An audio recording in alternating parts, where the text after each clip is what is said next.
तो यार ये है ESP32 पे एक इंट्रोडक्टरी वीडियो। मैंने यहाँ पर आप लोगों को बोला था कि हम लोग इससे बहुत से प्रोजेक्ट्स कवर करेंगे और सारे के सारे प्रोजेक्ट्स एंड्रॉयड फ़ोन का यूज़ करके हम बनाएंगे और इसी बेसिकली हम लोग प्रोग्राम भी एंड्रॉयड फ़ोन का यूज़ करके करेंगे। तो देख सकते हो ये है ESP32 और मेरे पास जो ESP32 है इसमें 38 पिन्स है और देख सकते हो यहाँ पर ये हमारा मेन ESP32 का वाईफाई मॉड्यूल है और यहाँ पर देख सकते हो कि ये इसमें आपको CP2102 ड्राइवर के लिए मतलब जो हमारे पास ड्राइवर आता है इसमें उसे यहाँ पर कन्वर्ट करने के लिए USB to TTL मॉड्यूल जैसा ये काम करता है। और साथ में यहाँ पर इनेबल और बूट बटन है। तो इनेबल मतलब आप इसे रीसेट कर सकते हो, मतलब कि प्रोग्राम को दोबारा से रन कर सकते हो। और जो बूट बटन है इससे आप सिंपली इसे बूट मोड में यहाँ पर ले जा सकते हो। तो आपको अगर इसे बूट मोड में ले जाना है तो सिंपली इनेबल और बूट बटन को साथ में बूट मोड में अगर आप ले जाओगे तो इसका जो TX-RX पिन है इसमें देख सकते हो बहुत से पिन्स होते हैं। इसका जो TX-RX पिन है आप उससे ही इसे प्रोग्राम कर पाओगे, आपको USB की ज़रूरत नहीं पड़ेगी। तो ये कुछ बेसिक्स यहाँ पर हार्डवेयर थे मुझे आपको जो बताने थे।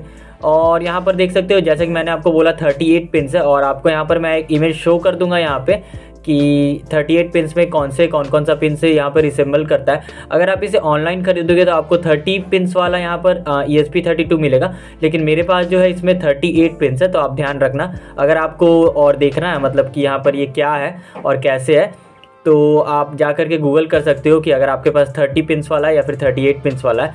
और यहाँ पर देखो बेसिकली हमें 2 LED दी जाती है, एक यहाँ पर रेड वाली रहती है, एक यहाँ पर ब्लू वाली रहती है। तो बेसिकली रेड वाली LED पावर LED होती है और यहाँ पर मेरे केस में जो ब्लू वाली जो LED है ये GPIO पिन 2 से कनेक्टेड है। मतलब कि यहाँ पर दिखाऊँ अगर मैं आपको तो यहाँ पर आपको अगर मैं दिखाऊं तो देखो यहाँ पर जो P2 यहाँ पर आपको नज़र आ रहा है, मैं इसे जस्ट पलट लेता हूँ।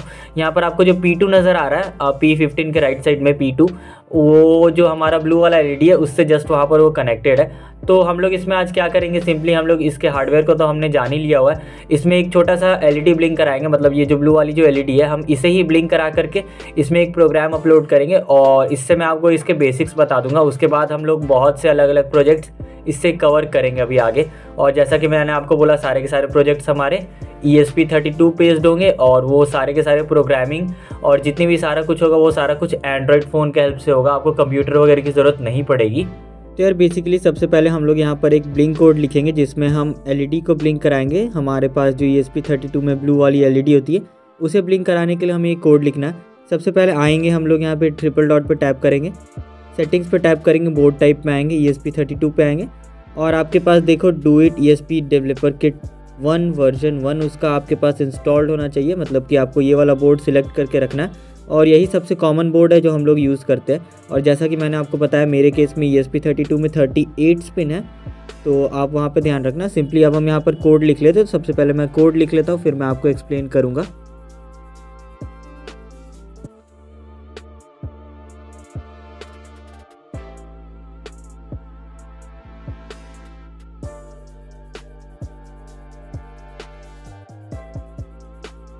तो यार मैंने यहाँ पर कोड लिख दिया हुआ है, अब मैं आपको सिंपली एक्सप्लेन कर दे रहा हूँ। देखो यहाँ पर सबसे पहले LED बिल्ट इन मेरे GPIO पिन 2 पे डिफाइंड है, तो मैंने यहाँ पर GPIO पिन 2 लिखा है यहाँ पर।